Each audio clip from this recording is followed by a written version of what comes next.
Hola, hoy vamos a ver lo que se refiere a lo que son las resistencias dependientes. Algunas aplicaciones que se realizan en algunos circuitos. ¿Sí? Vamos a utilizar la cámara de un celular. Bueno, primeramente vamos a ver dos elementos principales que son también resistencias dependientes. Aquí tenemos una BDR, esta, y aquí tenemos una resistencia dependiente de la luz, que es un LDR, ¿no? Entonces estos dos son diferentes, ¿no? Esta depende de la tensión que va a ingresar y esta es la que va a depender de la luz que incide aquí sobre la celda, ¿no? Entonces estas dos resistencias también se aplican en circuitos, ¿no?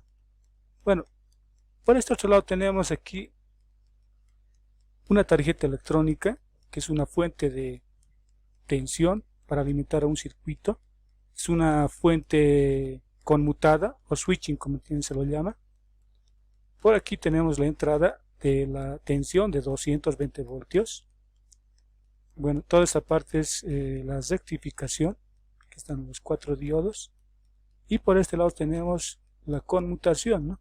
Y por último tenemos la rectificación en DC a DC y tenemos la salida, ¿no? Y esto va a ir a alimentar a un circuito principal, ¿no? Entonces tenemos protección aquí de esos dos componentes, ¿no? Una resistencia dependiente de la tensión que va a proteger de las tensiones altas que ingresan por la entrada de la alimentación principal, ¿no? Entonces cuando sobrepasan la tensión de 220 voltios, ¿quién va a proteger esa parte? Va a proteger lo que es el BDR, ¿no? Va a suprimir esas tensiones altas o picos que puedan existir a la entrada. Incluido el fusible más, los dos son ya protecciones. Luego, el NTC, ¿qué hace? Estabiliza lo que es